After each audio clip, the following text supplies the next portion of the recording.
Fala galera, hoje vamos continuar com a aula de propriedades periódicas, dentro da matéria de classificação periódica. Estamos na mesma playlist e vamos aqui até terminar todas as propriedades periódicas. Hoje vamos começar com raio atômico. Se você não viu o vídeo anterior ainda explicando a classificação da tabela periódica, vou deixar o link aqui embaixo, clica lá primeiro e assiste ele para você entender esse aqui. Muito obrigado e vamos lá!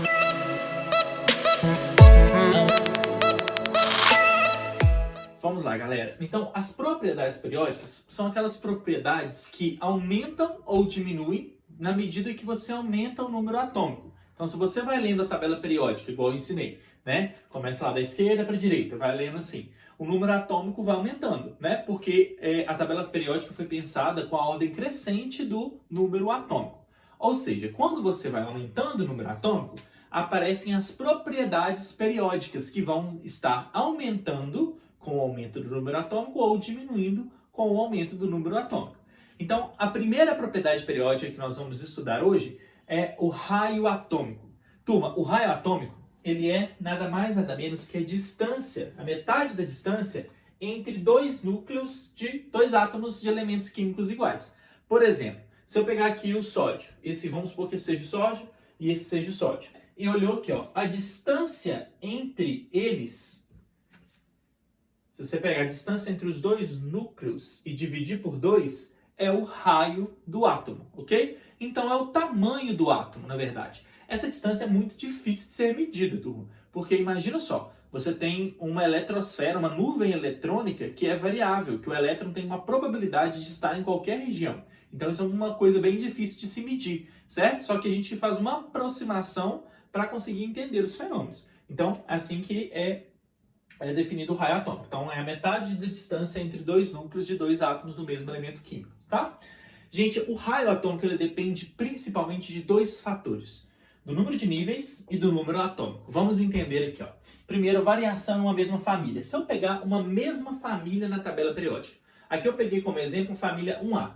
Nós temos o lítio, que está no segundo período. Então, se ele está no segundo período, significa que ele tem 2 níveis com elétrons. Se eu tenho o sódio no terceiro período, significa que ele tem 3 níveis com elétrons. E o potássio que está embaixo está no quarto período, 4 níveis com elétrons.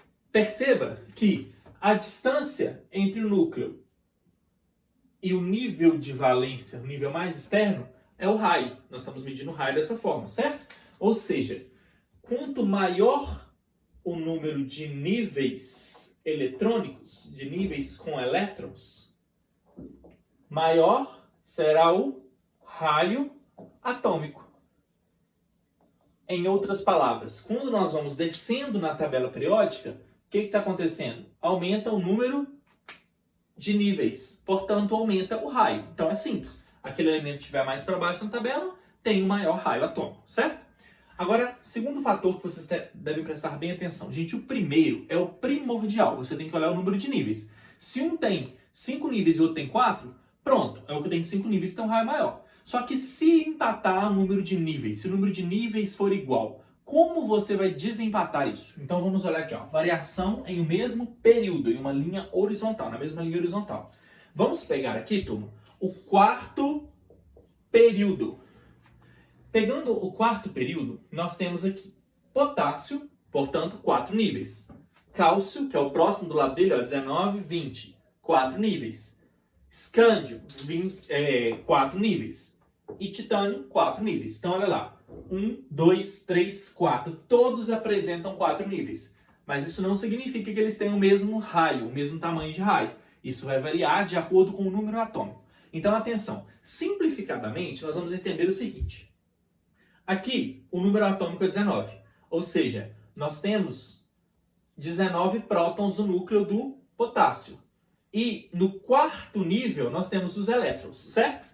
O núcleo atrai este último elétron de valência, certo? Quanto mais ele atrair, menor será o raio. Então, olha o que está acontecendo. Quando eu passo para cá, o que eu fiz com a quantidade de carga positiva no núcleo? Aumentei. Se aumentou o número de carga positiva, o que acontece com a atração entre o núcleo e o elétron de valência? Aumenta. Então, significa que, nesse caso, nós vamos ter uma diminuição do raio. O raio desse aqui é maior do que o raio desse. Por quê? Se o potássio tem um raio maior, é porque ele tem menos prótons. Se ele tem menos prótons no núcleo, atrai menos o elétron. Então o raio é maior. Aí você colocou mais um próton. Aí acontece o quê? Atrai mais, puxa mais, diminui o raio. Aí você põe mais um próton, diminui mais ainda. Põe mais um próton, diminui mais ainda. Então o potássio tem um raio maior do que o cálcio, tem um raio maior do que o escândio, tem um maior do que o titânio. Ou seja, turma, quanto maior o número atômico, maior a carga nuclear efetiva, maior a quantidade de cargas positivas no núcleo. Quanto maior a quantidade de cargas positivas, então, maior a quantidade de prótons, maior será a atração núcleo-elétron. Entre o núcleo e o elétron. Se a atração é maior, o raio é menor. Menor será o raio. Então, se a gente generalizar, nós vamos ter aqui, ó, de cima para baixo, aumenta o raio, certo?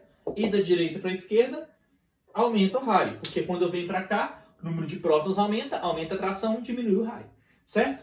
Então, este é o primeiro fator, né? É a primeira propriedade periódica, raio atômico. Só que a gente tem que entender também o raio dos íons. Vamos lá. Então, gente, os raios iônicos, vamos lá. Primeiro, raio dos cátions. Relembrando, cátions são aqueles átomos que perderam elétrons, certo? Perdeu elétron. Então ele ficou com a carga positiva. Atenção, se eu pego o ferro 26, primeira coisa, vamos fazer a distribuição eletrônica do ferro para a gente ver como está distribuídos os elétrons nos seus níveis, né? Olha só, 1s2, 2s2, 2p6, 3s2, 3p6, 4s2, 3d6. Então, ó, 10, 20, 26, ok? Então, nós temos aí a distribuição do ferro.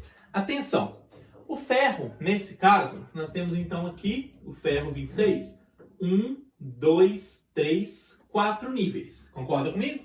Nós temos aqui, ó, K, L, atenção, o M, gente, é esse mais o D. Concorda comigo? Ó? O D também faz parte do M. E o S só, que é o N, porque o D está aqui do lado de cá, né? Então, o que vai acontecer? No último nível, que é o 4, nós temos 2 elétrons. E no penúltimo nível aqui, ó, no M, vamos ter 6 mais 6, 12 mais 2, 14. Então, aqui nós temos 2, e aqui nós temos 14. Aqui nós temos 8, e aqui nós temos 2, certo? Então, esse aqui é o ferro normal. Se a gente pegar o ferro 2+, o que muda, turma? Nós precisamos de tirar o 4s2, porque é ele que é o de valência, certo? Que eu tenho o maior número. Então, a gente vai retirar esse nível. Então, olha o que vai acontecer. O ferro, aqui é o ferro, e aqui é o ferro 2+. 1, 2, 3. Nós perdemos o último nível. Se esse último nível saiu fora, você passou a ter um átomo, né? Um íon que tem esse raio, comparado com o ferro que tinha aquele raio ali. Tá vendo que ele tem menos níveis do que aquele? Portanto, a gente pode concluir que o raio do Fe é maior do que o raio do Fe2+. Beleza? Certo? Porque ele perdeu um nível. Agora vamos entender o ferro 3+. Se eu te pedir essa comparação, qual tem um raio maior? O ferro 2+ ou o ferro 3+? Turma, uma vez que você já retirou, olha só, 4s2, 3d6. Esse aqui já foi embora. Concorda? Qual é o próximo que você vai tirar? Do D. Então era 4, ficou 5. Como que vai ficar o ferro 3+, então? Fe3+. Ó, 1, 2, 3. Aqui você vai continuar com 2, 8. E aqui era 14, ficou com 12. Turma, preste atenção nisso. Não, desculpa, aqui estava 14, que perdeu 2, aqui ficou com 13. Certo? Agora, olha só, preste atenção nisso. Você tinha 14, passou até 13, porque perdeu mais um elétron. Gente, qual que é mais fácil? O núcleo atrair 14 ou o núcleo atrair 13? O núcleo consegue atrair 13 com maior facilidade, certo? Então, toda vez que sai um elétron aqui, o raio vai diminuir. Por que que o raio diminui? Porque o núcleo é capaz de atrair um pouco mais, porque tem menos elétrons para ser atraído ali dentro. Tranquilo? Então, aqui, ó, o ferro 2 tem um raio maior do que o ferro 3+, certo? Vamos pensar de uma outra forma para facilitar o entendimento. Olha só, vamos pensar que aqui você tem uma roda e que você tem várias criancinhas brincando, certo? Olha só, aqui tá a menininha, outra menininha, aqui o menininho tá de boné, e aqui outro menininho de boné também, e eles estão com as mãos dadas, certo? Brincando de ciranda, cirandinha, vamos todos cirandar, vamos dar a meia volta, volta e meia, vamos dar. Eles estão rodando aqui, ok? Olha o que acontece. Se essa menininha perdeu a brincadeira e sai da roda, se ela sai da roda, é como se um elétron estivesse saindo, concorda comigo? O que a roda vai fazer agora? Vai ter que fechar para que todos continuem com as mãos dadas, porque senão não vai ter jeito, concorda comigo? Então, olha só, o que aconteceu quando perdeu uma criança? Fechou a roda. Então, toda vez que perde um elétron, fecha a roda, o nível vai diminuir um pouquinho, porque o núcleo consegue atrair melhor eles. Isso aqui é só uma analogia para vocês entenderem melhor, beleza? Então, esse caso é assim que nós vamos entender. Saiu um elétron, diminuiu o raio, porque o núcleo consegue atrair menos elétrons, certo? Mais facilmente do que atrair mais elétrons. Então, o raio do cátion sempre vai ser o quê? Menor do que o raio do seu átomo normal. Agora vamos ver os ânions. Então, os ânions, o que são eles? Gente, são átomos que ganharam elétrons e ficaram com a carga negativa, certo? Agora eles são íons. Então vamos pegar o cloro e o cloro mínus, cloro e cloreto. Fiz a distribuição eletrônica do cloro aqui. Terminamos em 3s2, 3p5. Então vamos enxergar isso aqui, ó. Se eu pegar o cloro normal, vou ter o núcleo 1, 2, 3 níveis. No primeiro nível, 2 elétrons. No segundo nível, 8. No terceiro, 7. Agora vamos pegar o Cl-. Olha lá. 2, 8, 2 mais 6, 8. Ganhou um elétron, concorda comigo? Era 17, ficou com 18, põe ele aqui. Então, turma, o que está acontecendo? Pensa o contrário do cátion. Se aqui o núcleo tinha 7 elétrons para atrair, agora o núcleo tem 8 elétrons para atrair. É mais difícil para ele atrair 8. Então, afrouxa.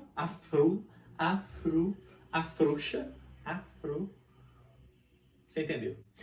Afrouxa um pouquinho. Então, o que acontece? Ele abre mais. Ou seja, o que acontece? Quando eu tenho um íon, um ânion, ganha elétron, pensa no caso da menininha aqui, ó, dos grupinhos, né, fazendo a rodinha. Agora entrou mais um menininho. Para entrar mais um menininho na roda, significa o quê? Que a roda tem que abrir espaço um pouco mais. Se a roda abre mais espaço para continuarem juntos, de mãos dadas, o raio aumenta. Entrou alguém, afasta para caber todo mundo. Saiu alguém, diminui. Então, se você tem um elétron a mais, vai ficar mais difícil do núcleo atrair esse elétron. Então, aumenta um pouquinho o raio. Ou seja, o raio do ânion sempre vai ser maior do que o raio do átomo, enquanto que o raio do cátion vai ser sempre menor do que o raio do átomo. Espero que vocês tenham gostado. Próxima aula vamos falar de energia de ionização e eletronegatividade. Até lá!